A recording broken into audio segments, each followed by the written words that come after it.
Good morning, my dear students and faculty members who are watching this video and this channel.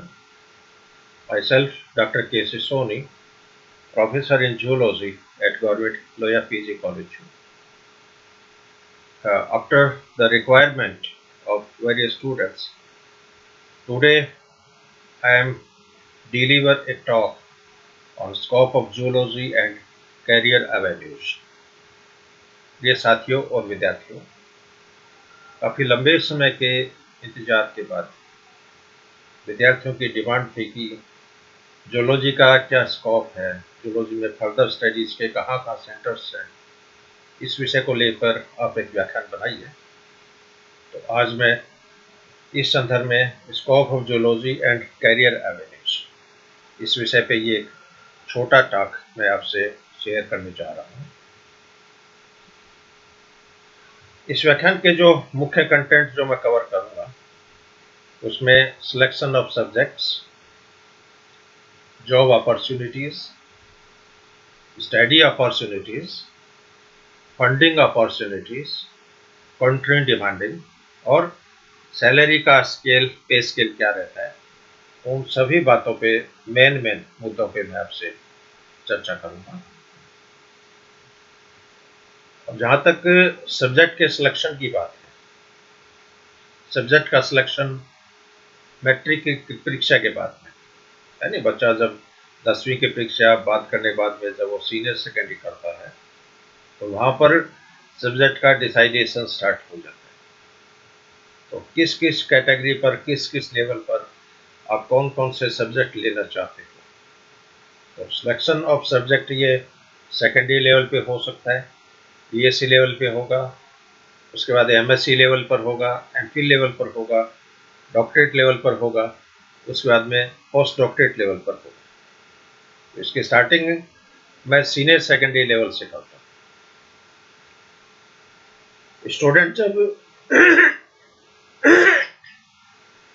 10वीं की परीक्षा पास कर लेते हैं उनके बाद में ये समस्या रहती है, उनके पेरेंट्स के सामने एक बहुत बड़ी समस्या रहती है कि बच्चों को साइंस दिलाएं या कॉमर्स दिलवाएं या आर्ट्स दिलवाएं, क्योंकि अपना व्याख्यान ये केवल साइंस के स्टूडेंट्स के लिए है और साइंस में भी बायोलॉजी के स्टूडेंट्स के लिए है, इसलिए मेन फोकस में बायोलॉजी और उससे रिलेटेड सब्जेक्ट के ऊपर था। सीनियर सेकेंडरी लेवल पर मैट्रिक की परीक्षा पास करने के बाद में स्टूडेंट्स के पास दो ऑप्शन रहते हैं कि या तो वो 10+2 बायोलॉजी सब्जेक्ट से करें या वो मैथमेटिक्स से करें। अब जिन विद्यार्थियों ने बायोलॉजी के रूप में सीनियर सेकेंडरी परीक्षा उत्तीर्ण करी है या सीनियर सेकेंडरी बायो सब्जेक्ट में जो पढ़ने जा रहे हैं, उनके सामने कई तरह की प्रतियोगी परीक्षाएं हो सकती है।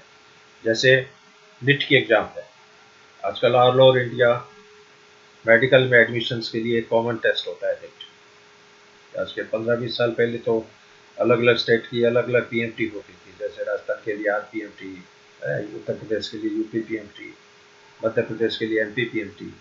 लेकिन अब ऑल ओवर इंडिया का एक कॉमन एंट्रेंस टेस्ट होता है जिसे नीट के नाम से जाना जाता है। इसके अलावा पीएसटी प्री होम्योपैथिक टेस्ट है, पीएटी प्री आयुर्वेदिक टेस्ट है, पीयूटी प्री यूनानी टेस्ट है।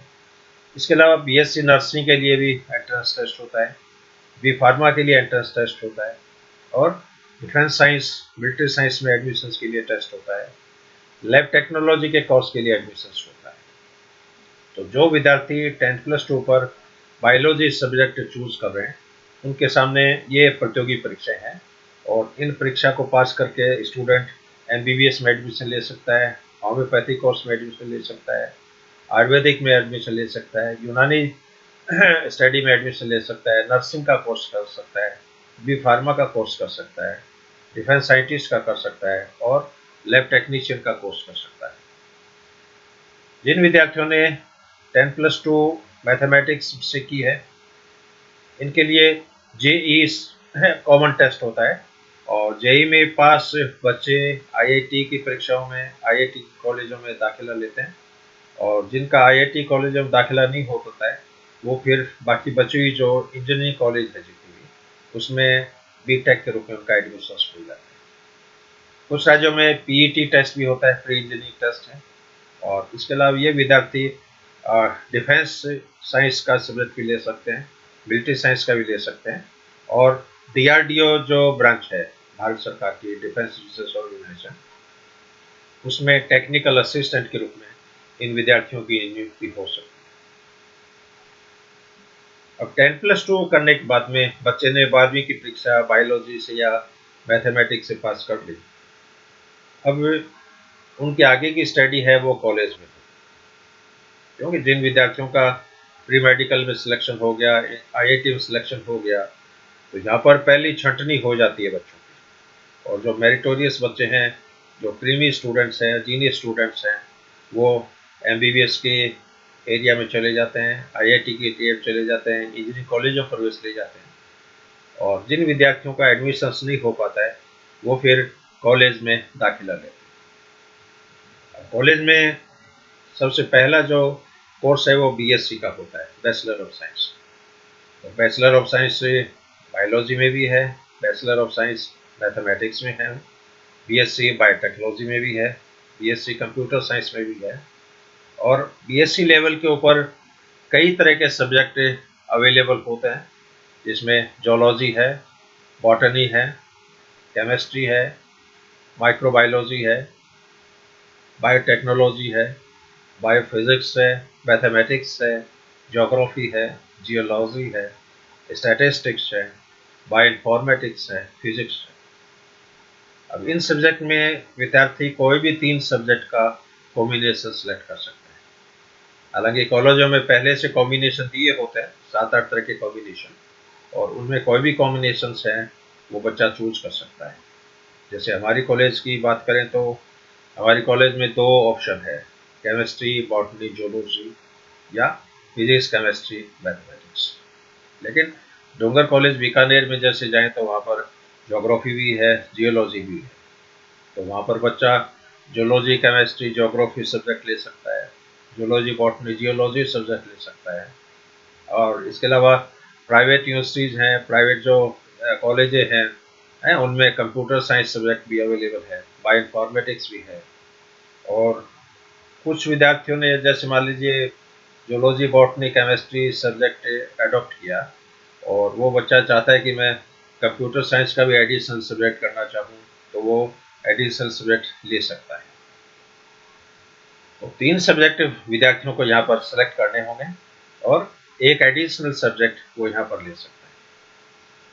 अब बीएससी की जो डिग्री है वो 3 तरह की होती है। एक तो बीएससी पास कोर्स की डिग्री है, जिसको टीडीसी 3 ईयर डिग्री कोर्स के नाम से जाना जाता है।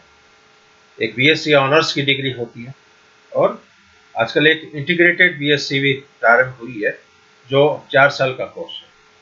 इंटीग्रेटेड कोर्स में क्या होगा, बीएससी के साथ साथ बच्चे को बीएड की डिग्री भी मिल जाएगी। यदि बीएससी करने के बाद में विद्यार्थी बीएड करता है तो वो बीएड 2 साल का कोर्स है, और इस तरह उसको 3+2 यानी 5 साल में बीएससी और बीएड की डिग्री हासिल होती है। लेकिन इंटीग्रेटेड कोर्स में यदि बच्चा दाखिला लेता है तो उसको मात्र 4 साल में डबल डिग्री मिल जाती है, बीएससी की डिग्री और बीएड की डिग्री। तो आजकल काफ़ी बच्चों का रुझान इंटीग्रेटेड बीएससी की तरफ भी बढ़ा है। तो बीएससी की degree BSc pass course, BSc honours और इंटीग्रेटेड बीएससी। अब ग्रेजुएशन में बीएससी करने के बाद विद्यार्थी प्रतियोगी परीक्षाओं में बैठ सकता है, बीएड का कोर्स कर सकता है। प्रतियोगी परीक्षाओं में नहीं बैठना चाहे तो वो एमएससी में एडमिशन ले सकता है। अब एमएससी का जो प्रोग्राम है ये 2 साल का प्रोग्राम है, और अभी नेशनल एजुकेशन पॉलिसी के अकॉर्डिंग सभी यूनिवर्सिटी में सेमेस्टर सिस्टम है लागू कर दिया। जैसे मैं बीकानेर यूनिवर्सिटी की बात करूँ तो आज के पिछले साल एमएससी 2 साल का ही कोर्स था, एमएससी प्रीवियस और एमएससी फाइनल, लेकिन अब सेमेस्टर सिस्टम लागू हो गया।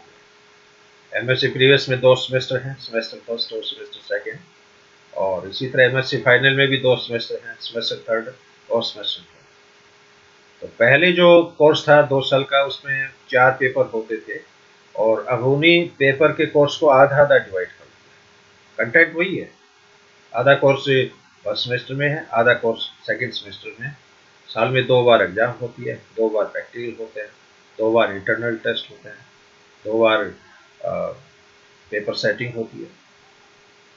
तो यहाँ पर एमएससी प्रीवियस जो है, एमएससी फॉरवर्ड, उसमें सेमेस्टर फर्स्ट और सेमेस्टर सेकंड, अब इसमें 4 पेपर होंगे। तो 4 पेपर में कंटेंट कौन कौन से हो सकते हैं?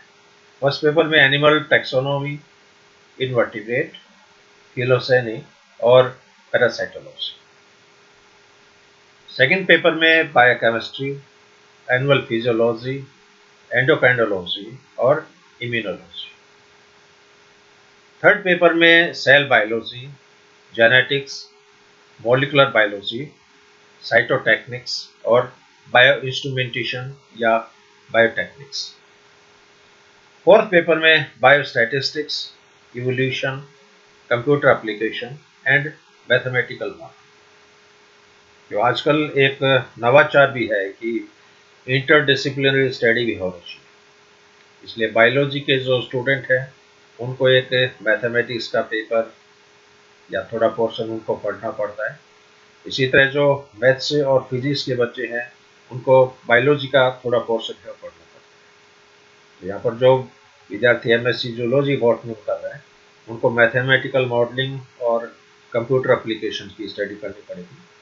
इसी तरह जो विद्यार्थी एमएससी केमिस्ट्री से कर रहे हैं उनको बायोकेमिस्ट्री और फिजियोलॉजी का पोर्शन थोड़ा पढ़ना पड़ेगा। तो ये एक अच्छी बात है कि स्टूडेंट्स को अपने कोर सब्जेक्ट के अलावा दूसरे सब्जेक्ट का भी नॉलेज होना चाहिए। तो ये एमएससी प्रीवियस या सेमेस्टर फर्स्ट और सेमेस्टर सेकंड्स में ये पेपर के कंटेंट। अब चलते हैं एमएससी फाइनल, और एमएससी फाइनल है उसमें सेमेस्टर थर्ड होगा और सेमेस्टर फोर्थ होगा। एमएससी फाइनल में भी 4 पेपर है, लेकिन इसमें 2 पेपर कंपल्सरी हैं और बाकी के 2 पेपर हैं वो स्पेशल पेपर के रूप में। तो यहाँ पर पहला जो पेपर होगा उसके कंटेंट है vertebrate, embryology, molecular developmental biology और वर्टिब्रेट इवोल्यूशन। सेमेस्टर में इसी सिलेबस को आधा आधा कर दिया जाता है। सेकंड पेपर एनिमल इकोलॉजी और एनिमल बिहेवियर या इकोलॉजी। सेमेस्टर में एक सेमेस्टर में इकोलॉजी का पेपर है और एक सेमेस्टर में एनिमल बिहेवियर का पेपर है। और पहले जो पुराना पैटर्न था उसमें एक ही पेपर होता था, animal ecology and animal behaviour. इसके अलावा स्पेशल पेपर है। तो स्पेशल पेपर में कई कॉम्बिनेशंस होती है, अलग अलग कॉलेजों में अलग अलग तरह की सुविधाएं। स्पेशल पेपर्स में entomology, fish biology, embryology, cell biology, environmental biology, aquarian biology, wildlife, human genetics, endocrinology, ये कई तरह के सब्जेक्ट स्टूडेंट्स को अवेलेबल है। जैसे लोहिया कॉलेज चूरू की बात करूं तो हमारे यहाँ पर केवल एंटोमोलॉजी सब्जेक्ट है, विद्यार्थियों को वही लेना पड़ता है। डूंगर कॉलेज बीकानेर की बात करें तो वहाँ पर एंटोमोलॉजी का सब्जेक्ट भी है, फिश बायोलॉजी का सब्जेक्ट भी है, सेल बायोलॉजी का सब्जेक्ट भी है, एनवायरमेंटल बायोलॉजी का सब्जेक्ट भी है। जो स्टूडेंट बड़ी यूनिवर्सिटी से एमएससी कर रहे हैं वहाँ पर ये सारे सब्जेक्ट हैं और विद्यार्थी अपनी इच्छा के अकॉर्डिंग कोई भी पेपर इसमें चूज कर सकते हैं। और ये जो स्पेशल पेपर है इनके भी 2 पार्ट हैं। जैसे मैं एंटोमोलॉजी की बात करूँ तो एंटोमोलॉजी का पहला जो पेपर होगा वो insect physiology, insect morphology, insect anatomy पर आधारित है। एंटोमोलॉजी का जो सेकंड पेपर होगा वो अप्लाइड एंटोमोलॉजी पे आधारित है। इसी तरह फिश बायोलॉजी का जो पेपर है उसमें first paper fish morphology, fish anatomy, fish physiology, और इसका सेकंड पेपर जो होगा वो अप्लाइड फिश बायोलॉजी। तो इस तरह एमएससी फाइनल में 2 कंपल्सरी पेपर हो गए और 2 एक स्पेशल पेपर है, लेकिन स्पेशल पेपर की भी 2 पेपर है। तो कुल मिला के 4 पेपर प्रीवियस में, 4 पेपर सेकंड में, और इन्हीं पेपर के कंटेंट पर आधारित इनकी प्रैक्टिकल एग्जाम्स होती है। और आजकल इंटरनल असाइनमेंट भी होता है प्रत्येक पेपर में 10 नंबर का। इसके अलावा विजिटिंग रिपोर्ट भी होती है। आप कहीं भी सेंचुरी जाते हो, नेशनल पार्क जाते हो, या कोई आपने कोई CSI की लेबोरेटरी विजिट करी है तो उसका विजिटिंग रिपोर्ट या टूर रिपोर्ट वो भी स्टूडेंट्स को सबमिट करना होता है। और कई बार विजिट नहीं हो पाती है तो फिर हम बच्चों को असाइनमेंट दे देते हैं पर्टिकुलर टॉपिक पे कि उस टॉपिक के ऊपर आप अपना सेमिनार प्रस्तुत करें या उसके ऊपर कोई राइटअप जो है वो आप सबमिट करें। हाँ, एक MSc मेडिकल कॉलेज में भी, तो जो मेरिटोरियस स्टूडेंट्स हैं उनके बहुत हाई नंबर है वो मेडिकल कॉलेज से भी MSc कर सकते हैं। लेकिन मेडिकल कॉलेज में जो MSc है वो 3 साल की है। और मेडिकल कॉलेज में जो सब्जेक्ट है उसमें human anatomy, MSc in human anatomy, MSc in biochemistry, MSc in physiology, MSc in microbiology, MSc in pharmacology, MSc in hospital management, MSc in pathology, MSc in drug chemistry, MSc in forensic science। और ये medical college की जो MSc है इसकी बहुत बड़ी demand है। और ये MSc करने के बाद में स्टूडेंट मेडिकल कॉलेज में डेमोन्स्ट्रेटर के रूप में इनकी नियुक्ति होती है और 4-5 साल डेमोन्स्ट्रेटर रहने के बाद में ये असिस्टेंट प्रोफेसर में कन्वर्ट हो जाते हैं, फिर एसोसिएट प्रोफेसर में कन्वर्ट हो जाते हैं, फिर रीडर बन जाते हैं, प्रोफेसर्स बन जाते हैं, डीन बन जाते हैं। और यदि जॉब नहीं लगे या जॉब नहीं करना चाहे तो ये विद्यार्थी अपनी खुद की पैथोलॉजी डायग्नोस्टिक लैब भी खोल सकते हैं। जैसे MSc बायोकेमिस्ट्री है, ये अपनी खुद की डायग्नोस्टिक लैब खोल सकते हैं। MSc माइक्रोबायोलॉजी है, ये अपनी खुद की लेबोरेटरीज खोल सकते हैं। MSc फार्मेकोलॉजी है, ये जितनी बड़ी बड़ी ड्रग इंडस्ट्री जो है, सिप्ला है, जैसे रेमडेक्सी है, निकोलस विरामल है, इनमें इनकी बहुत डिमांड रहती है। हॉस्पिटल मैनेजमेंट में यदि MSc है तो आजकल बड़े बड़े हॉस्पिटल्स की ग्रुप है, अपोलो ग्रुप है, फोर्टिस का है, एस्कॉर्ट का है ना, दुर्लभ जी हॉस्पिटल्स है। इन सभी हॉस्पिटल्स में इनकी रिक्वायरमेंट रहती है। और मेडिकल कॉलेज की जो MSc है ये 100% जॉब ओरिएंटेड है और इसमें MSc करने के बाद में बच्चा बेरोजगार नहीं रहेगा और थोड़ा मेहनती बच्चा हो तो मंथली 1-2 लाख रुपये अर्निंग है वो एक मामूली बात। MSc के बाद में स्टूडेंट और आगे पढ़ाई करना चाहे तो MPhil का कोर्स अवेलेबल है। हालांकि UGC ने इस वर्ष से MPhil का कोर्स बंद कर दिया। आज के 10 साल पहले MSc MPhil का कोर्स 1 ईयर प्रोग्राम था। हमने जब MPhil किया 1 साल का प्रोग्राम था, उसके बाद में ये 2 ईयर प्रोग्राम हो गया। लेकिन इस वर्ष UGC ने MPhil का कोर्स है बंद कर दिया है और कुछ जगह जो चल रहा है, जिन स्टूडेंट्स ने ऑलरेडी एडमिशन्स ले रखा है वहाँ पर ये कोर्स इस साल और चलेगा। उसके बाद MPhil का कोर्स ये बंद हो जाएगा। MPhil के कोर्स में टोटल 4 पेपर है ये मान के चलो। इसमें पहला पेपर रिसर्च मैथोडोलॉजी का है जो कंपल्सरी है और रिसर्च मैथोडोलॉजी में जितनी भी बायोटेक्निक्स हैं, साइटोटेक्निक्स हैं, उनके बारे में अध्ययन किया जाता है। जैसे जूलॉजी बॉटनी में जो बच्चे MPhil कर रहे हैं उनको रिसर्च मेथोडोलॉजी में माइक्रोस्कोपी की स्टडी करनी पड़ेगी, सेंट्रीफ्यूगेशन की स्टडी करनी पड़ेगी, क्रोमेटोग्राफी है, इलेक्ट्रोफोरेसिस है, इसके अलावा जितने भी ब्लॉटिंग टेक्निक्स है ना, माइक्रोटोमी है, स्लाइड कैसे बनाएं, स्लाइड कैसे प्रिजर्व करें, कंप्यूटर एप्लीकेशन की इसमें स्टडी करनी पड़ेगी। इलेक्ट्रॉनिक बैलेंस है ना, आप कोई भी केमिकल तोलना चाहते हो, वेट करना चाहते हो, तो आजकल पुराने वाले बैलेंस तो थे ही, पेन बैलेंस जो थे, आजकल जो है वो डिजिटल इलेक्ट्रॉनिक बैलेंस आ गया। तो उन इलेक्ट्रॉनिक बैलेंस में आप किसी मॉलिक्यूल्स को, केमिकल को, आप उसका वेट कैसे करो, उसको वजन कैसे करो। और इसके अलावा और भी टॉपिक है, 30-40 टॉपिक इसके अंदर होता है। स्टैटिस्टिक्स का भी इसमें कोर्स होता है।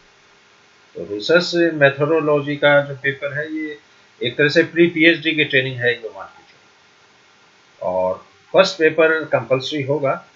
इसके अलावा 2 पेपर स्टूडेंट और ले सकता है, जिसमें कई तरह के कॉम्बिनेशन है, जैसे लिम्नोलॉजी का पेपर है, एम्ब्रियोलॉजी का पेपर है, एनवायरमेंट बायोलॉजी का पेपर है, एंडोक्राइनोलॉजी का पेपर है, बायोफिजिक्स का पेपर है, सेल बायोलॉजी का पेपर है। इन में से कोई भी 2 पेपर बच्चा है वो चूज कर सकता है। और चौथा जो पेपर होगा वो एक मिनी डिजर्टेशन के रूप में होता है। एक मिनी थीसिस है जो 100 से 150 पेज तक का राइट अप होता है।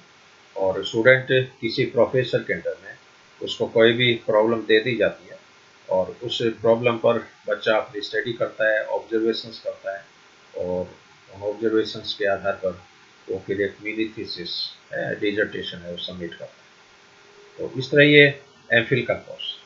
अब ये कोर्स भी बहुत बढ़िया था। एक तरह से ये पीएचडी करने वाले स्टूडेंट्स के लिए एक तरह की ट्रेनिंग थी, लेकिन गवर्नमेंट ने अब इसको बंद कर दिया है। एमफिल करने के बाद में विद्यार्थी पीएचडी लेवल में पीएचडी के लिए अपना एडमिशन ले सकता है। और पीएचडी के कोर्स में 6 महीने का कोर्स वर्क होता है। पहले प्री पीएचडी टेस्ट होगा और टेस्ट में यदि बच्चा क्लियर हो जाता है तो उसको 6 महीने का कोर्स वर्क करना पड़ता है। कोर्स वर्क के बाद में एक एग्ज़ाम होती है। वो एग्ज़ाम पास करने के बाद में स्टूडेंट्स को सुपरवाइजर अलॉट होते हैं, गाइड अलॉट होते हैं, और गाइड फिर एक पर्टिकुलर टॉपिक पर, पर्टिकुलर प्रॉब्लम पर सिनैप्सिस बच्चों से लिखवाता है। वो सिनॉप्सिस सबमिट होती है और फिर डीआरसी की मीटिंग होती है। उस मीटिंग में वो सिनॉप्सिस अप्रूव हो जाती है, रजिस्ट्रेशन हो जाता है। और कई बार सिनॉप्सिस है वो रिवाइज होने के लिए भी आ जाती है, छोटे मोटे करेक्शंस के लिए। और रजिस्ट्रेशन के बाद में फिर मिनिमम 2 साल का टेन्योर होता है। तो मेहनती बच्चे जो होते हैं वो तो रजिस्ट्रेशन होने के 2 साल के अंदर अपनी थीसिस सबमिट कर देते हैं, और मैक्सिमम पीरियड इसमें 5 साल तक का हो सकता है। और 5 साल में भी बच्चा यदि सबमिट नहीं कर पाता है तो उनको फिर एक्सटेंशन मिल जाती है 6 महीने की, लेकिन ये एक्सटेंशन वाइस चांसलर के द्वारा ही दी जाती है। और जो स्टूडेंट से जेआरएफ क्लियर है उनको एंट्रेंस टेस्ट देने की जरूरत नहीं है। उनको पीएचडी के दौरान मंथली फेलोशिप है, 45,000 के आसपास फेलोशिप है, वो मिलती है। और जिन स्टूडेंट्स ने स्लेट का या सेट का एग्ज़ाम क्लियर कर रखा है उनको स्टेट गवर्नमेंट के द्वारा आजकल 20,000 रुपये पर फेलोशिप है वो दी जाती है। इसके अलावा ट्राइबल कम्युनिटी के जो स्टूडेंट्स हैं उनको अलग ट्राइबल बोर्ड के द्वारा भी 35,000 रुपये पर मंथ स्कॉलरशिप दी जाती है। और जेआरएफ के बाद में बच्चा यदि पीएचडी में एनरोल नहीं है तो वो किसी प्रोफेसर के अंडर में कोई बड़ा प्रोजेक्ट यदि चल रहा है तो उस प्रोजेक्ट में भी वो जूनियर रिसर्च फेलो के रूप में अपॉइंट हो सकता है।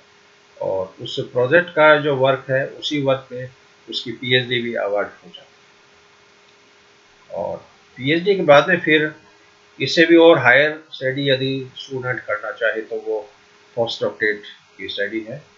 इसके अलावा डॉक्टर ऑफ साइंस की भी डिग्री है, डी फिल है ना, डॉक्टर ऑफ फिलोसॉफी की डिग्री है। और पोस्ट डॉक्टरेट है, ये बहुत ही प्रेस्टिजियस और बहुत हाई लेवल की डिग्री है।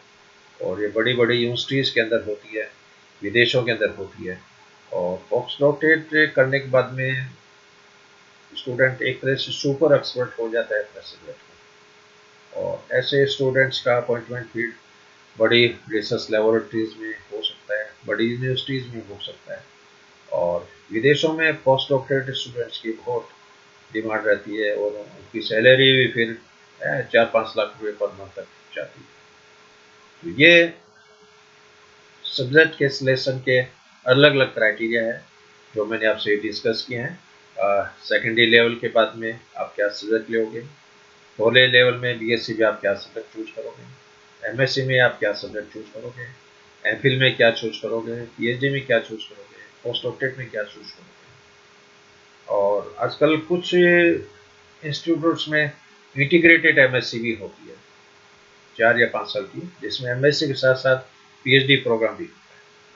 तो 2 साल की एमएससी होती है और उसके बाद में 2 साल उनको पीएचडी अवार्ड मिल जाती है। तो अपने इंडियन इंस्टीट्यूट ऑफ साइंस वहाँ पर इंटीग्रेटेड पीएचडी का कोर्स भी है और बहुत ही बढ़िया कोर्स है। और इसमें एमएससी के साथ साथ पीएचडी 100% अवार्ड हो जाएगी। अदरवाइज आप एमएससी के बाद में वैसे पीएचडी करो तो उसमें 4 से 5 साल मिनिमम लग जाते हैं। और आईएएससी की जो पीएचडी है बहुत ही स्टैंडर्ड की है, बहुत ही वैल्यूएबल है और इंटरनेशनल लेवल पे उसका काफ़ी रिकॉग्निशन है, एक्सपोजर बहुत बढ़िया है। तो मैं तो स्टूडेंट्स को यही सलाह देता हूँ कि यदि बीएससी में आपके अच्छे मार्क्स हैं तो आप बढ़िया इंस्टीट्यूट जवाहरलाल नेहरू यूनिवर्सिटी है ना, आईआईसी बंगलोर है, मदुरई कामराज यूनिवर्सिटी मदुरई है, तो वहाँ से आप इस तरह के कोर्स आप करिए, उसमें आपका फ्यूचर बहुत ब्राइट है, कैरियर है बहुत सॉलिड। अब सब्जेक्ट क्राइटेरिया के बाद में सेकंड पॉइंट पे मैं आता हूँ।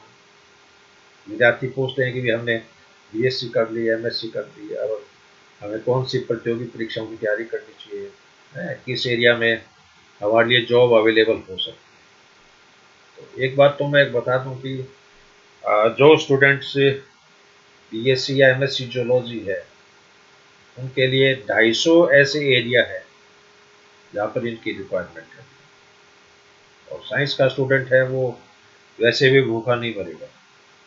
अच्छा मेरिटोरियस स्टूडेंट्स हो, मेहनती बच्चा हो, तो वो 50,000 से लाख रुपये पर मंथ कहीं भी कमा सकते हैं। तो यहाँ पर उन सेक्टर्स के बारे में मैं चर्चा करूँगा।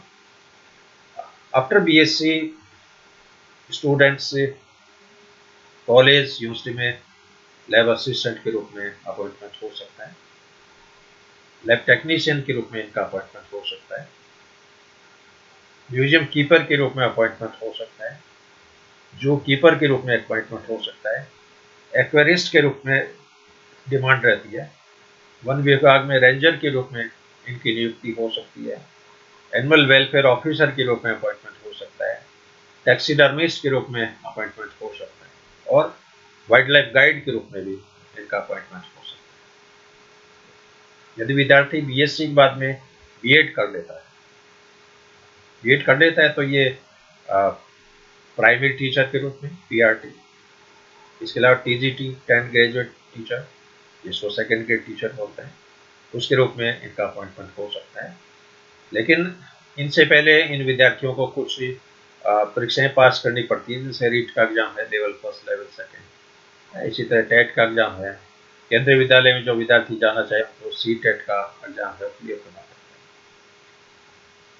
इसके अलावा ये विद्यार्थी बीएससी जो ग्रेजुएट विद्यार्थी है ये प्रतियोगी परीक्षाओं में बैठ सकते हैं, जैसे आईएएस का एग्जाम है इंडियन एडमिनिस्ट्रेटिव सर्विस, आरएएस का एग्जाम है IFS Indian Forest Service, RFS Rajasthan Forest Service, agriculture officer, bank में provisionary officer, DRDO defence research organisation में टेक्निकल असिस्टेंट के रूप में, साइंटिस्ट के रूप में इनका अपॉइंटमेंट हो सकता है। और जिन विद्यार्थियों ने एनसीसी सी सर्टिफिकेट है उनका आर्मी के अंदर विशेष रिजर्वेशन रहता है और उनकी डायरेक्ट अपॉइंटमेंट उसके अंदर हो जाती है। विद्यार्थी बीएससी के साथ साथ 4 साल का बीएससी बीएड प्रोग्राम जिसको इंटीग्रेटेड कोर्स बोलते हैं वो बच्चा भी एडॉप्ट कर सकता है। एमएससी के बाद में यदि विद्यार्थी ने बीएड कर रखी है तो ये विद्यार्थी स्टेट गवर्नमेंट की स्कूल है और केंद्रीय विद्यालय में पोस्ट ग्रेजुएट टीचर जिसको स्कूल लेक्चरर बोलते हैं उसके रूप में इनकी नियुक्ति हो जाती है। और आजकल पीजीटी का भी पे स्केल बहुत अच्छा है, 47,000 के आसपास इनकी बेसिक है लगभग, और ये चारे मिला के लगभग 75,000 स्टार्टिंग सैलरी। एमएससी के बाद में यदि विद्यार्थी ने जीआरएफ नेट या गेट का एग्जाम क्लियर कर रखा है तो ये स्टूडेंट रिसर्च फेलो के रूप में अपॉइंटमेंट हो सकते हैं, पीएचडी के रूप में अपना रजिस्ट्रेशन करवा सकते हैं, किसी भी कॉलेज और यूनिवर्सिटी में असिस्टेंट प्रोफेसर्स के लिए अप्लाई कर सकते हैं। और रिसर्च फेलो यदि है तो उसमें भी 45,000 के आसपास पर मंथ फेलोशिप है। ये डी ज्वाइन करते हैं तो उसमें भी आपको सीएसआई और यूजीसी के द्वारा स्कॉलरशिप मिलती है। असिस्टेंट प्रोफेसर के रूप में यदि अपॉइंटमेंट हो जाता है तो भी उसमें 70,000 के आसपास स्टार्टिंग सैलरी है। लेकिन आजकल पीएचडी कंपल्सरी करती है, आपने नेट एग्जाम क्लियर कर रखा है तो आपका असिस्टेंट प्रोफेसर के रूप में अपॉइंटमेंट तो हो जाएगा, लेकिन आगे फिर प्रमोशंस नहीं होगा, क्योंकि कॉलेज यूनिवर्सिटी में सबसे पहले असिस्टेंट प्रोफेसर, फिर असिस्टेंट प्रोफेसर सीनियर स्केल, फिर असिस्टेंट प्रोफेसर सिलेक्शन स्केल, फिर एसोसिएट प्रोफेसर, उसके बाद में प्रोफेसर। क्योंकि इसमें ग्रेड भी जो है वो 6,000, 7,000, 8,000, 2,000, 10,000। तो यदि पीएचडी कर रखा है विद्यार्थी ने तो इनको आगे के ये प्रमोशंस मिलते रहेंगे, अदरवाइज वो पूरी जिंदगी भर असिस्टेंट प्रोफेसर के रूप में ही चलता रहेगा और आगे चलकर उसको फाइनेंशियल लॉस बहुत ज़्यादा होता है। मतलब प्रोफेसर रिटायरमेंट की एज में पहुंचेगा तो स्टूडेंट को ये मान के चलो 50 से 60,000 रुपये पर मंथ सैलरी का उसको लॉस होता है। इसलिए पीएचडी पहले कर लो, बहुत बढ़िया है, और सर्विस में आने के बाद में भी पीएचडी कर लो, कोई दिक्कत नहीं। After PhD student assistant professor के रूप में अप्लाई कर सकता है या फिर पोस्ट डॉक्टरेट के रूप में वो अपना रजिस्ट्रेशन करवा सकता है, और अलग अलग स्पेशलाइजेशन के लिए विभिन्न सेक्टर्स में इनकी रिक्वायरमेंट रहती है। अब मैं एमएससी में जो स्पेशल पेपर जो लेते हैं बच्चे, जैसे MSc zoology with entomology, MSc zoology with fish biology, MSc zoology with environmental biology, MSc zoology with cell and molecular biology. अब इन स्पेशल पेपर्स की वाली जो एमएससी है, किन किन एरियाज के अंदर इनकी डिमांड रहती है, उस पर बहुत ही शॉर्ट में मैं आपसे शेयर करूँगा। सबसे पहले जैसे एमएससी विथ एंटोमोलॉजी, हमारे जो विद्यार्थी एमएससी जूलॉजी है और उनके स्पेशल पेपर एंटोमोलॉजी के रूप में यदि इन्होंने लिया है तो इन स्टूडेंट की किन किन सेक्टर्स में डिमांड रहती है।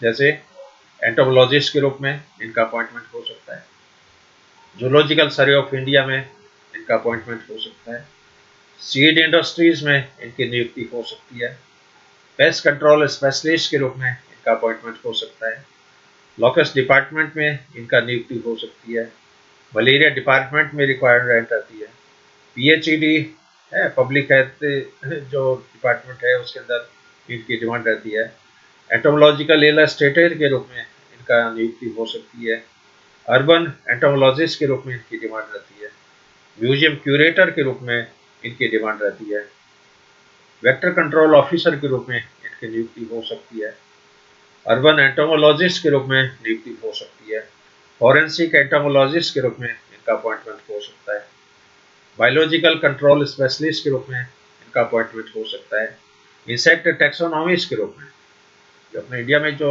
जेडएसआई जो है जोलॉजिकल सर्वे ऑफ इंडिया, वहाँ पर हर ऑर्डर के अलग अलग साइंटिस्ट है, आप कल्पना करो। इंसेक्ट में जैसे कोलियोप्टेरा है, हाइनोप्टेरा है, ओर्थोप्टेरा है, लेपिडोप्टेरा है, तो हर ऑर्डर के वहाँ पर अलग अलग एक्सपर्ट्स हैं।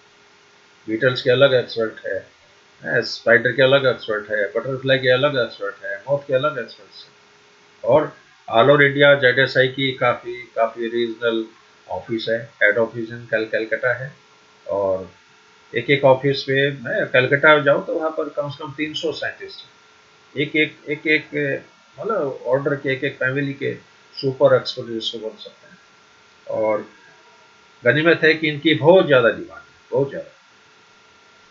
मेडिकल एंटोमोलॉजिस्ट के रूप में नियुक्ति मिल सकती है, IPM coordinator, integrated pest management coordinator, environment education officers के रूप में डिमांड रहती है, इंसेक्ट जेनेटिसिस्ट के रूप में काफ़ी स्कोप है, इंसेक्ट फार्मेकोलॉजिस्ट के रूप में डिमांड है, एंटोमोलॉजिकल कंसल्टेंट के रूप में डिमांड है, इंसेक्ट बायोकेमिस्ट के रूप में, इंसेक्ट टॉक्सिकोलॉजिस्ट के रूप में, आईपीएम एडवाइजर के रूप में, इंसेक्ट इवोल्यूशनरी बायोलॉजिस्ट के रूप में, इंसेक्ट पॉपुलेशन एनालिस्ट के रूप में, इंसेक्ट इम्यूनोलॉजिस्ट के रूप में, इंसेक्ट कम्युनिकेशन रिसर्चर के रूप में, इंसेक्ट रिप्रोडक्शन स्पेशलिस्ट के रूप में, इंसेक्ट मॉलिकुलर बायोलॉजिस्ट के रूप में, इंसेक्ट इवोल्यूशनरी इकोलॉजिस्ट के रूप में।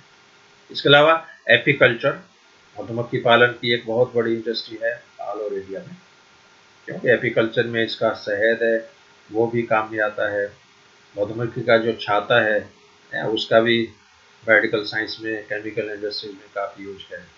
और मधुमक्खी का जो वैनम होता है उसका भी मेडिसिनल यूज है। इसके अलावा सेरिकल्चर, रेशम कीट का पालन, ये भी एक अलग से ब्रांच है। मैसूर में इसकी ट्रेनिंग होती है और ऑल ओवर इंडिया करोड़ों रुपए का बिजनेस है।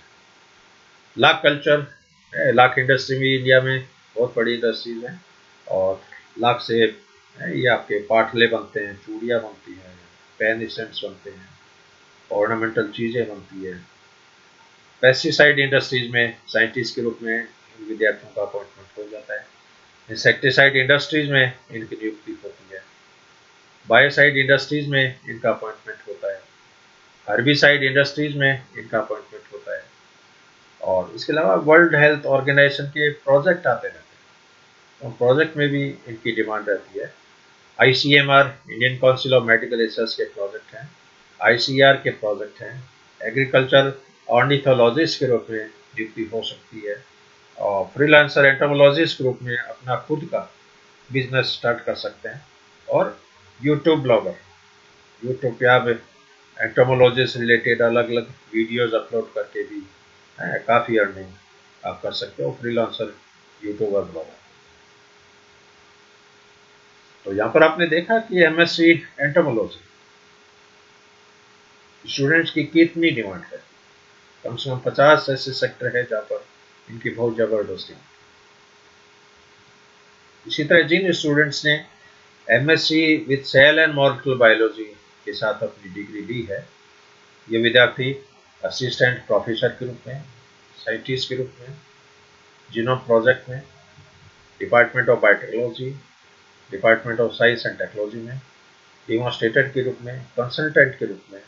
इसके अलावा टेक्निकल एक्सपर्ट्स, यदि आपने MSc के साथ साथ कोई स्किल डेवलपमेंट कर रखा है किसी भी इंस्ट्रूमेंट्स को चलाने का, तो वो एक आपके करियर में एक बहुत ही अच्छा पॉइंट है, पॉजिटिव साइन है।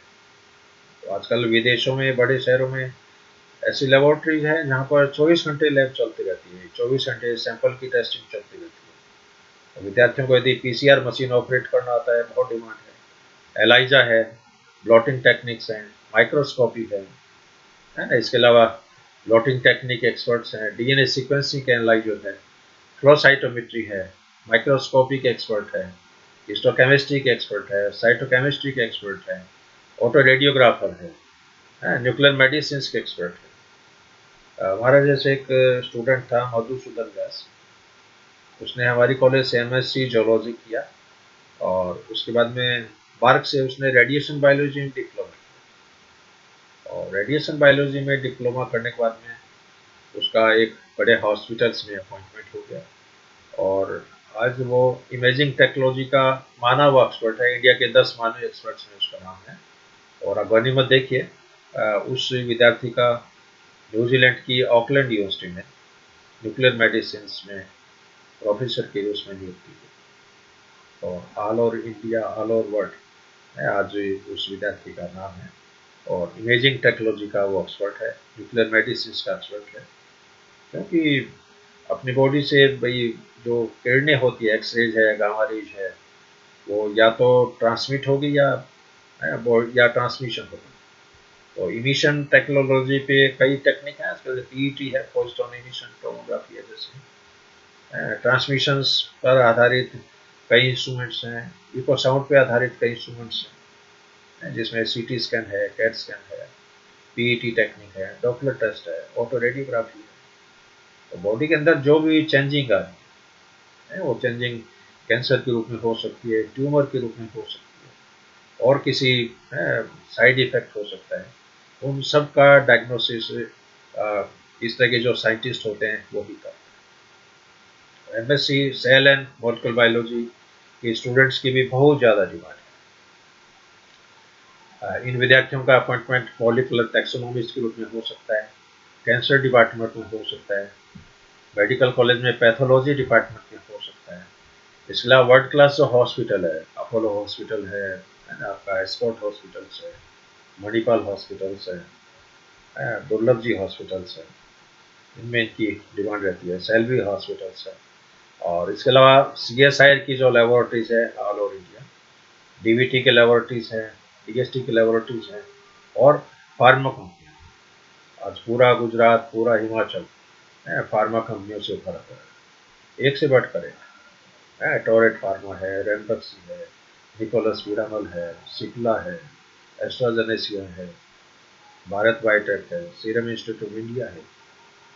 और पूरे इंडिया में छोटे मोटे मिला के कम से कम 5,000 फार्मा इंडस्ट्रीज है और हर इंडस्ट्रीज में ऐसे विद्यार्थियों की डिमांड रहती है। और सैलरी पैकेज है वो 50,000 से लेके यूँ मान लो 1.5 लाख 2 लाख। जितना आपका नॉलेज है, जितना अपनी एक्सपर्टाइजेशन है, उसके अकॉर्डिंग सैलरी की कोई लिमिट नहीं। यदि एमएससी के साथ फिश बायोलॉजी में आप स्पेशलाइज्ड हैं तो आपका अपॉइंटमेंट असिस्टेंट प्रोफेसर के रूप में, फिश बायोलॉजिस्ट के रूप में, फिशरी डिपार्टमेंट में, एक्वाकल्चर में, वाटर डैम प्रोजेक्ट में, एक्वेरियम में, फिश म्यूजियम में, डीप सी एक्सप्लोरर और इसके अलावा और भी सैकड़ों ब्रांचेज हैं जहाँ पर आपकी नियुक्ति हो सकती है। आपने यदि एम्ब्रियोलॉजी के साथ एमएससी कर रखी है तो आपका अपॉइंटमेंट असिस्टेंट प्रोफेसर के रूप में, मॉलिकुलर एम्ब्रियोलॉजिस्ट के रूप में, कीरेटोलॉजिस्ट के रूप में, सेल लाइन और सेल कल्चर में, पीडिग्री एनालाइजर के रूप में, स्टेम सेल थेरेपिस्ट के रूप में। इसके अलावा CSIR, DBT, DST की लेबोरेटरीज में आपकी साइंटिस्ट के रूप में नियुक्ति हो सकती है। विजिटिंग प्रोफेसर के रूप में भी आप अपना कैरियर अपना सकते हैं। और आपने यदि इकोलॉजी, एनवायरमेंटल बायोलॉजी में यदि मास्टर डिग्री ले रखी है तो आप असिस्टेंट प्रोफेसर के रूप में फॉरेस्ट डिपार्टमेंट में biodiversity project, national park, sanctuary, biodiversity centre, rural ecologist, urban ecologist, exobiologist, central zoo authority of India, इनमें आपका अपॉइंटमेंट हो सकता है।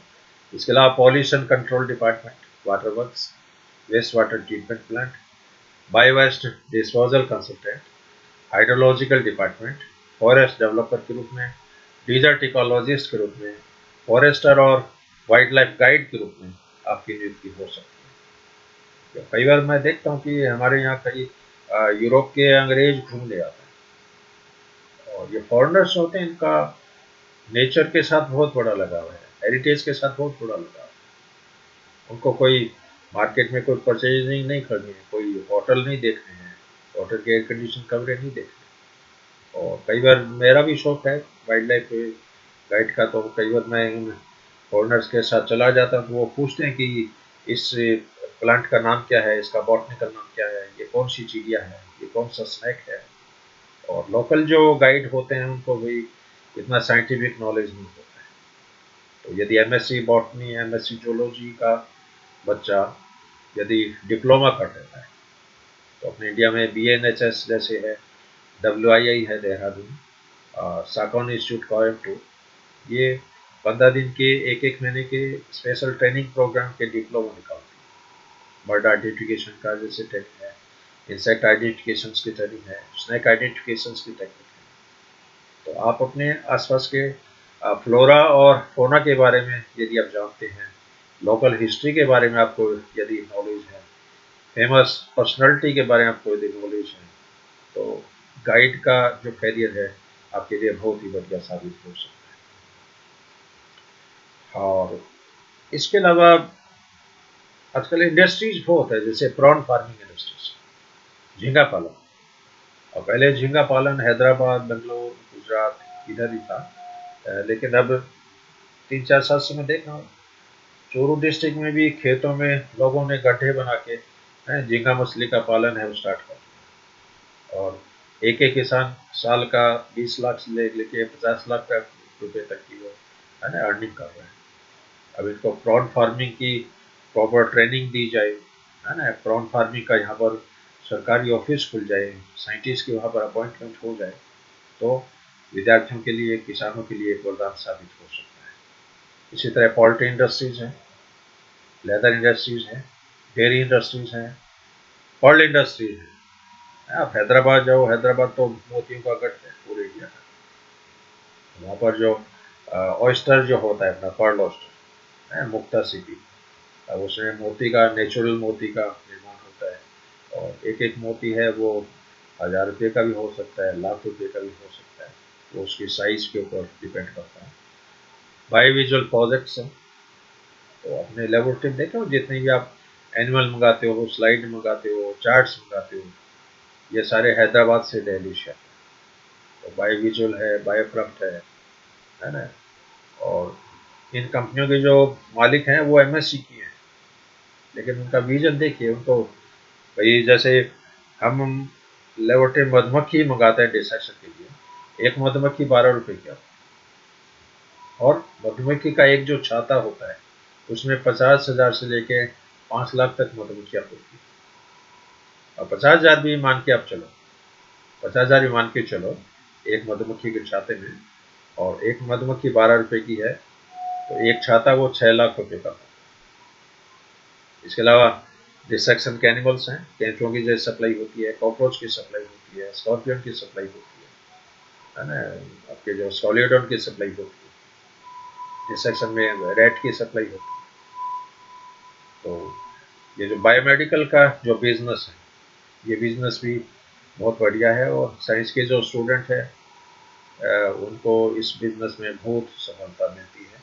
और मैं तो ये कहता हूँ कि यदि आप सर्जिकल हाउस खोल लेते हो, बायोमेडिकल सप्लाई का भी यदि काम करते हो, तो आप मंथली 1.5 से 2 लाख रुपए आराम से कमा सकते हो। इसके अलावा इथनो जोलॉजिस्ट का डिमांड रहता है, हेरिटेज कंजर्वेशन में बहुत बड़ी डिमांड रहती है। अपना कोचिंग ट्यूटोरियल खोल सकते हो, खुद का पब्लिशिंग हाउस खोल सकते हो, कैरियर कंसल्टेंट के रूप में, काउंसलर के रूप में आप अपना बिजनेस स्टार्ट कर सकते हो, डिजिटल लाइब्रेरी आप स्टार्ट कर सकते हो, और इसके अलावा रिसर्च एंड डेवलपमेंट से संबंधित आप ट्रेनिंग सेंटर है वो खुद आप स्टार्ट कर सकते हो। इसमें आपको बड़े 2-3 कमरे चाहिए, और हर कमरे में आप ऑटोक्लेव है, बीओटी है, अलग अलग तरह के माइक्रोस्कोप है, सेंट्रीफ्यूज है, इलेक्ट्रोफोरेसिस है, क्रोमेटोग्राफी है, ऑटो रेडियोग्राफी है। तो 3 से 4 लाख में इंस्ट्रूमेंट का सेटअप है वो तैयार हो जाता है, और 15 से 1 महीने तक की ट्रेनिंग आप स्टूडेंट्स को दे सकते हो। और एक ट्रेनिंग प्रोग्राम की आप फीस है ना 5,000 से 10,000 रुपये तक फीस रख सकते हो। तो जो बच्चे एमएससी कर रहे हैं, जिन्होंने एमएससी कर ली है, या जो पीएचडी कर रहे हैं, उनके लिए ये ट्रेनिंग प्रोग्राम एक वरदान के रूप में साबित हो सकते हैं। और इसमें आपको अर्निंग भी होगी, और हर महीने बैच चलाओ, हर महीने 20 स्टूडेंट 30 स्टूडेंट का एडमिशन दे दिया, 10,000 भी आपने फीस रखी है, 30 स्टूडेंट का इंटेक है, तो 3 लाख रुपए की आपके फीस आ गई। और 3 लाख में खर्चा आपको कुछ नहीं होना है, खर्चा 50,000 से ज़्यादा नहीं होना है, क्योंकि उसमें खुद ही आप डेमोन्स्ट्रेटर हो, खुद ही आपका नॉलेज है। तो ट्रेनिंग सेंटर है वो आप इम्प्लीमेंट कर सकते हो।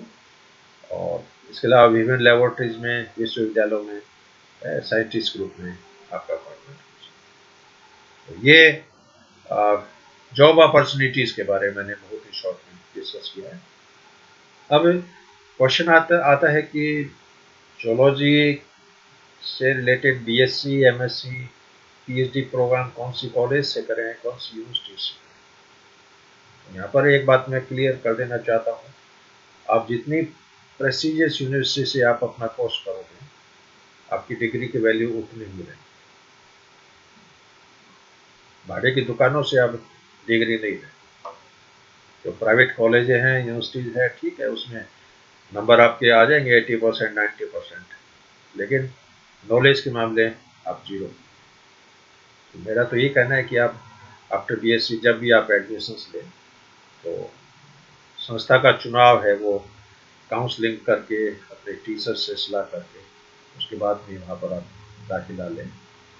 फिर भी भारत की मानवीय संस्थाओं में जैसे Indian institute of science Bangalore, IIT है, आईआईटी दिल्ली है, आईआईटी कानपुर है, खड़गपुर है, NISER, IISER, BHU Banaras university, AIIMS, early institute medical science Delhi, university of Delhi, Modi university, Annamalai university, PGIMR, post graduate institute of medical research, Manipal academy of higher education, Banaras Hindu university Varanasi, Maharaja Shivaji university Baroda, JIPMER, Jawaharlal institute of post graduate medical education research, BNHS, Bombay natural history society, WII wild life institute India Dehradun, FRI Dehradun, SACON Coimbatore, Indian institute of forest management, Symbiosis institute Poona, Jawaharlal Nehru university New Delhi. ये कुछ भारत की नामी universities है। इसके अलावा Kamaraj university Madurai है, अलीगढ़ मुस्लिम university है, उस्मानी university Hyderabad है, APJ institute of bio science है। लेकिन गनीमत यह है कि दुनिया की 100 टॉप यूनिवर्सिटी में इंडिया की किसी भी यूनिवर्सिटी का नाम, पहले जवाहरलाल नेहरू यूनिवर्सिटी का दुनिया के 100 विश्वविद्यालयों में नाम जरूर था, लेकिन अफसोस है कि भारत के किसी भी यूनिवर्सिटी का दुनिया के टॉप 100 यूनिवर्सिटीज में नाम। इसी तरह राजस्थान की यदि बात करें तो भारत के टॉप 100 यूनिवर्सिटीज में राजस्थान की किसी भी यूनिवर्सिटीज का,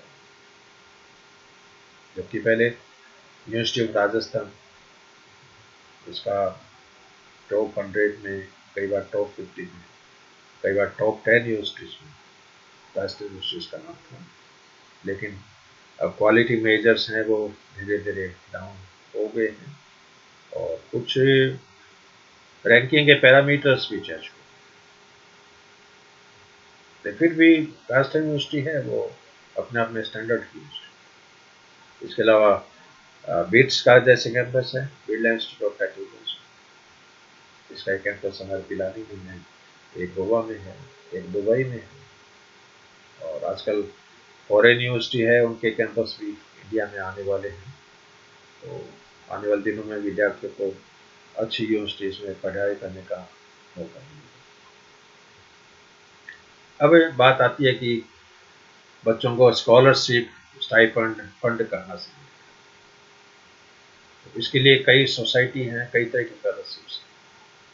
फंडिंग एजेंसीज में CSIR, council of scientific and industrial research, UGC, university grant commission, DST, department of science and technology, DVT, department of biotechnology, ICAR, Indian council of agricultural research, WHO, world health organisation, MOEF, ministry of environment and forest, इसला हमवर्ड fellowship, यदि आप बाहर विदेश से आप study करना चाहते हो, डार्ट फेलोशिप है, कोटक महिंद्रा फाउंडेशन की फेलोशिप है, इंग्लैंड जाते हो तो एलिजाबेथ फाउंडेशन की फेलोशिप है, USA में बिल गेट्स फाउंडेशन की फेलोशिप है, अजीम प्रेमजी फाउंडेशन है, अहमदाबाद में निर्मा यूनिवर्सिटी है, इन्फोसिस है, बायोकॉन है, गुफिक बायोसाइंस है, जर्मनी का फोर्ड फाउंडेशन है, रिलायंस इंडस्ट्रीज है। इसके अलावा विभिन्न देशों के दूतावास जो है, एम्बेसीज है, तो एम्बेसीज के थ्रू भी आप अपने बायोडाटा अप्लाई कर सकते हो, और जब भी उस कंट्रीज में आपके एजुकेशन के अकॉर्डिंग किसी भी सेक्टर में डिमांड रहेगी, आपको इनवाइट किया जाएगा। और मित्तल फाउंडेशन ये हमारे चूरू डिस्ट्रिक्ट के हैं, स्टील किंग के नाम से जाने जाते हैं, और लंदन में इनका बहुत बड़ा बिजनेस है स्टील का। तो ये कुछ फंडिंग एजेंसीज हैं। और किन किन कंट्रीज में एक अच्छे जोलॉजी सब्जेक्ट एक्सपर्ट्स की डिमांड है, तो उसमें साउथ अफ्रीका में जैसे फिश फैक्टरिंग यूनिवर्सिटी है, वहाँ पर बहुत ज़्यादा डिमांड है। ऑस्ट्रेलिया में है, United Kingdom, Canada, New Zealand, Sweden, Germany, Spain, Netherland, Japan, India, और इसके अलावा सार्क कंट्रीज। लेकिन जितनी भी बड़ी कंट्रीज में आप जाओगे वहाँ पर पे स्केल उतना ही अच्छा है, क्वालिटी एजुकेशन, और वहाँ पर आप 2-3 साल यदि भी रहते हो तो आपने बहुत ज़बरदस्त एक्सपर्टाइजेशन हो जाता है, आपकी पर्सनैलिटी पे निखार आ जाता है, और आपकी फिर डिमांड बहुत ज़्यादा रहती है मेरा कहने का।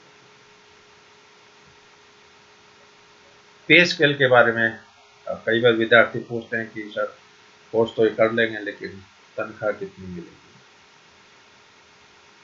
पे स्केल यहाँ पर 25,000 रुपये पर मंथ से लेके 3 लाख रुपये पर मंथ हो सकता है। इंडिया की बात कर रहे हैं।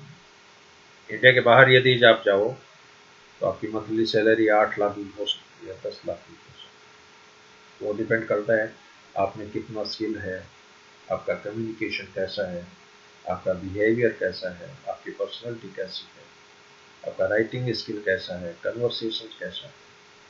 क्योंकि डिग्री के साथ साथ सॉफ्ट स्किल भी आपने करनी चाहिए। सॉफ्ट स्किल में आपकी बॉडी लैंग्वेज भी है, आपके ग्रूमिंग सेंस भी है, आपकी बोलने की स्टाइल है, उठने की स्टाइल है, चलने की स्टाइल है, हाथ मिलाने का तरीका है, अभिवादन का तरीका है, कंप्यूटर नॉलेज है, एप्लीकेशन लिखनी आपको आनी चाहिए, और लीडरशिप क्वालिटी आप में होनी चाहिए। स्ट्रेस मैनेजमेंट आप कैसे करोगे, टाइम मैनेजमेंट आप कैसे करोगे, एंगर मैनेजमेंट आप कैसे करोगे, लाइजन कैसे रखोगे, अपना हेल्दी रिलेशंस कैसे मेंटेन करोगे, ये सब सॉफ्ट स्किल होता है। और एक ह्यूमन में वैसे तो 60 तरह की सॉफ्ट स्किल्स हैं, और किसी भी आदमी में सारी सॉफ्ट स्किल्स तो नहीं होती है, लेकिन फिर भी 20-25 सॉफ्ट स्किल ऐसी है जो एक व्यक्ति के अंदर होनी चाहिए।